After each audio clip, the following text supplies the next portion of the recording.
quarterback. Oh, there's a goal. It bounces. Oh, at least I thought he was going to until he blew it. Behold the 2025 NHL Trade Deadline. If you were a seller, you had some of the most ridiculous prices on low-end wares imaginable. Anthony Beauvillier and Brendan Tanev were fetching second-round picks. Let that be the litmus test for anyone who wanted to buy. Honestly, NHL GMs could have used a tool to sift through all the available wares to find value. What they really needed was SeatGeek, ironically the sponsor of this video. With these hypothetical tickets on the resale market, this app could have helped them not overpay for things. SeatGeek sorts all tickets from red to green on a 1 to 10 scale. It gives you a sneak peek from where you'll be sitting. Best of all, every available ticket is verified for authenticity. GMs in hockey should have used the code TREE. They would have saved $20 off their first purchase.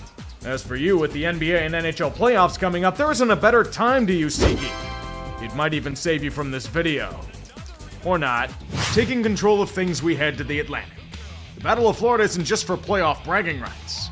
It's also for loading up for said playoff pushes. Tampa Bay knows that their last great chances are upon them. The best defensemen are in their mid-30s, and the forward core is nearing the 30-year-old apex. Look to the Rams and their runs for guidance. Fuck them picks. Those late firsts aren't going to do a damn thing for their aspirations. What does is Oliver Bjorkstrand and the homecoming for Yanni Gould. Sticker shock. Who gives a shit about that? The Lightning need forward depth and Bjorkstrand has another year on his deal. Have you seen the Panthers? They're a juggernaut. And Florida's got a burning hole to fill. A replacement for Brendan Montour. But where could they find one that wasn't a rental? Chicago, perhaps? Seth Jones does have pedigree. He's pissed off with the Blackhawks being fucking useless. But that contract of his is a monolith of burden. Let's say Chicago retains a couple $1 million a year and it'll be a good bit easier to swallow. The Blackhawks didn't blink twice. Stan Bowman's follies off to Florida. They got Spencer Knight in the first in return, which is shocking since Seth Jones' contract had reasonable value. It is a gamble, but guess who also was a gamble? Matthew Tkachuk. If only he weren't out long-term with injury. He'll be back for the playoffs, though. Aaron Ekblad will too. We'll just leave it at that. There's some more money available for the push. I wonder who'll be victimized by them next. Welcome to the Boston Bruins. I'm not even being cynical, they're just terrible. The boys club isn't just eating shit, they're taking up the caboose in a human centipede. This stretch after the Four Nations tournament was critical to their efforts. They failed miserably. So many one-goal losses. Inflicting pain on a level not seen since Montour and Verhaeghe scored in a Game 7. Repeated mistakes and desperation heaves have cornered them. The season slipping away as playoffs are a long shot. Sweeney and Neely got in the escape pods. A nuclear cleanse. Vaporizing so many players in its wake, dissipating into the winds to go to destinations elsewhere. One of these victims, Brad Marchand. He wanted to stay. To retire a Bruin was his goal, but the boys club lowballed the hell out of him. The ultimate betrayal. They want to fuck him, he'll fuck them back. He'll only go to Florida. And they'll only get a conditional first for him. He's out week to week, so too goddamn bad, Bruins. The rat joining the rats. God have mercy to all the poor souls that'll be checked to hell and back by them in the playoffs. Don't you forget about Toronto, though. They may be stealing games left and right thanks to ridiculously good goaltending, but the hunger to win more in April and May has consumed them for time eternal. Questions need to be asked about a certain superstar, but those can wait. They can't simply sit on their laurels expecting Kalle Järnkrok to fix everything. The fans screamed at them to buy, and that they did. They paid a shitload for Scott Laughton and Brandon Carlo, but that's the price you have to pay.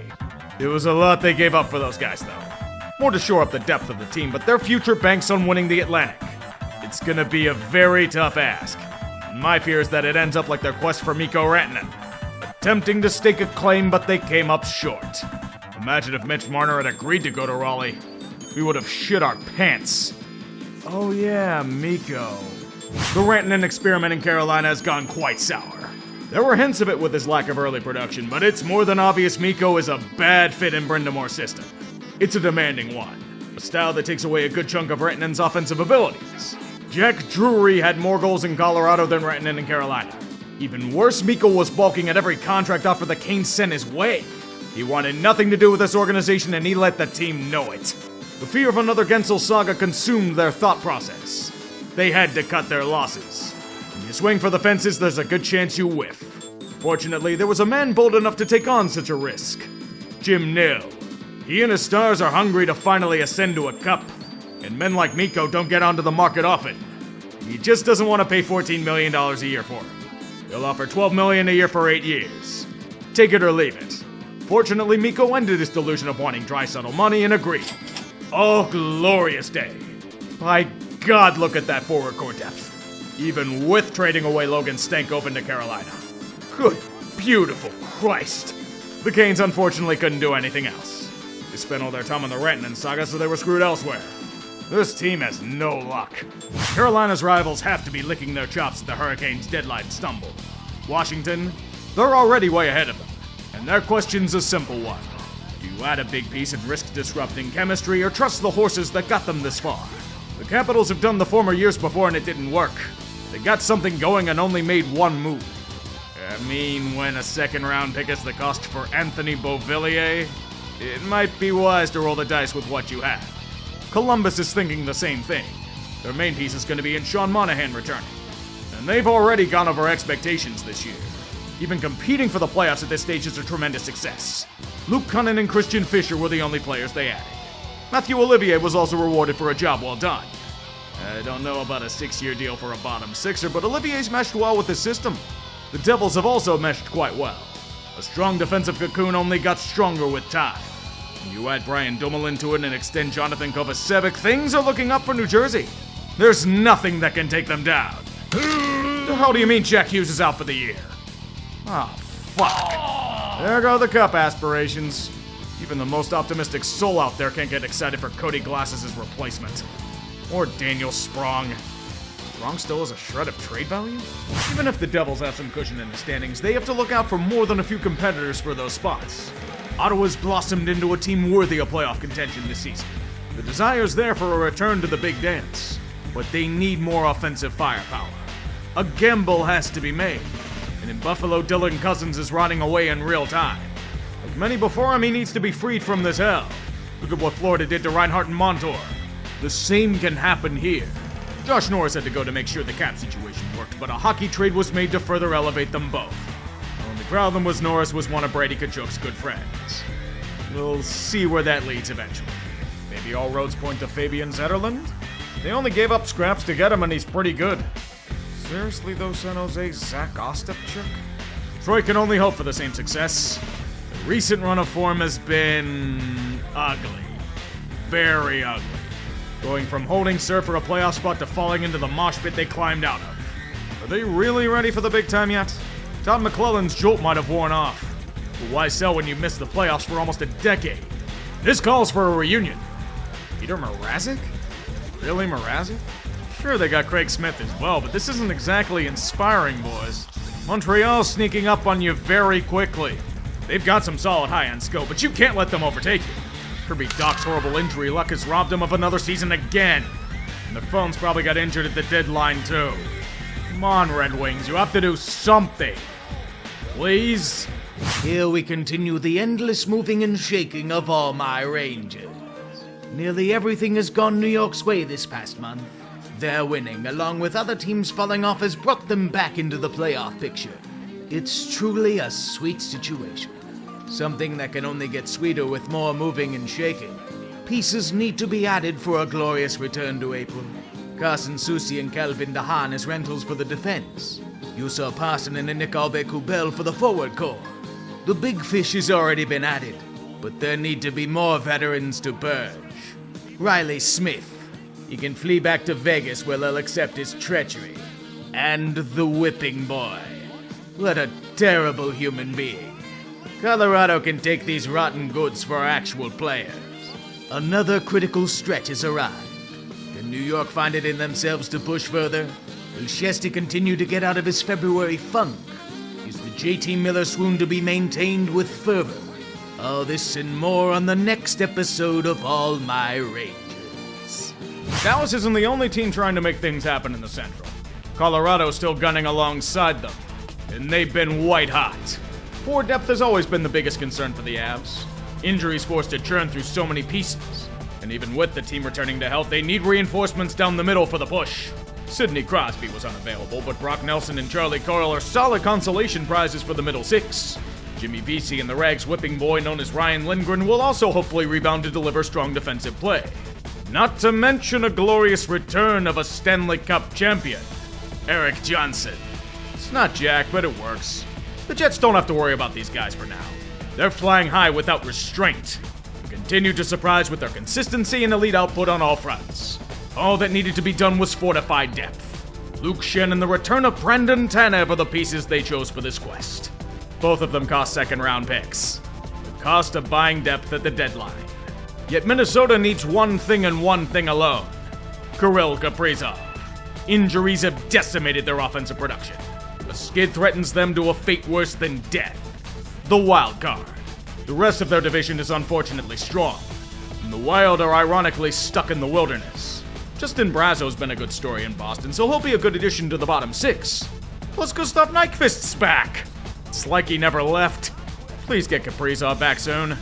Utah's also coming around. Hot and cold, but eager to get back to the playoffs in their own right. Look at the defensemen they extended. Oli Mata and Ian Cole getting money like it's the 2016 Penguins all over again. Just don't look at Juuso Valimaki. He's out for the year now. Unfortunately, they won't be getting reinforcements on the market. They gave up the greatest asset of them all. Shea Weber's contract. Yes, it's still active for another year. Chicago's biggest ad of the deadline. But think of St. Louis. They're on a roll and are gonna make the playoffs. Look at how well they're doing. They'll destroy all takers. Yeah! Oh dear, the momentum's been ripped from their sails. Sounds about right for this franchise. They were so paralyzed they did nothing at the deadline. Such a bummer. Pacific has its own concerns and issues. All you have to do is see the Golden Knights. They posted a tweet. Oh god, it's over. Hide the women and children, a seismic event of mass destruction is upon us. Or it's trolling. Yeah, it's trolling. This calls for a prize, doesn't it? Riley Smith, an original misfit returning where he belongs. He didn't fit well on the East Coast. This works a lot better for him. The Knights themselves are eager to prove last year was a fluke. Getting back to the final is paramount. The Oilers are more than certainly in that same boat. I don't need to lecture you about that. They more than know it themselves. What are draft picks when you have a team hungry for glory? Better to spend it and shore up glaring weaknesses. Trent Frederick and Max Jones for the bottom six, Jake Wallman for the defense. Successfully revived by the San Jose Super Wholesale Emporium. Conditional first for him is an impressive return on investment. Can Vancouver get such an investment? They're in the shit. And I mean serious shit. Elias Pettersson rumors swirling around every corner. Thatcher Demko's now frequently injured reign now threatened with the extension of Kevin Lankinen. Yes, Lanky got that contract for bailing them out in October. Yet Brock Besser hasn't gotten an extension yet. Despite teams being interested, he wasn't moved. The Canucks wanted a first-round pick and didn't get it. You'll only get a third for Carson Soucy. Although if Patrick Allvin's to be believed, the offers he rejected would have him run out of the building. Be careful, man. Failing here will have you run out regardless. This is Calgary's chance to stake a claim for playoff hockey. They have their flaws, but St. Louis and Vancouver have them too. They boast a strong defensive wall. Not LA Kings good, but still pretty solid. But they need more offensive output. Farabee and Frost were a good start. The rest will have to come from within. They stood pat at the deadline. It makes sense. The Flames are in a weird limbo. They're a decent team, but lack high-end power. They have the potential to make the playoffs, but reek of a first-round exit. Then again, surprises do come around often in this league. Just saying. LA's pretty much a rich man's Calgary. Better defensive cocoon, stronger talent in the forward core, and higher up in the standings. Recent skid notwithstanding. Yet the Kings saw this market and pretty much noped the fuck out of there. Andrei Kushmenko was the only piece they brought on. Maybe it was to further torment Calgary or something? Or to finally beat the Oilers in a playoff series? Okay, that one might be a stretch. You were a seller in this market, you made a killing. The insane returns you got for bottom six forwards and third pairing defensemen made it one of the more lopsided deadlines in recent memory. A lot of teams still thought they could make it. And somehow Buffalo still ended up taking L's. And this is with extending Jason Zucker. Dylan Cousins is probably going to be good in Ottawa, but Henry Jokiharju was demanding out. That's how bad it's gotten. Lindy Ruff's return has done nothing and they are doomed. The Islanders aren't in their boat just yet, but they had to say goodbye to a longtime player of their own. All attempts to re-sign Brock Nelson proved fruitless. Unable to find common ground, they cashed in what they could. Nelson's off to Colorado. A bittersweet moment, but the return wasn't too bad for them if you like late firsts. Here's a free Oliver Shillington if you're interested.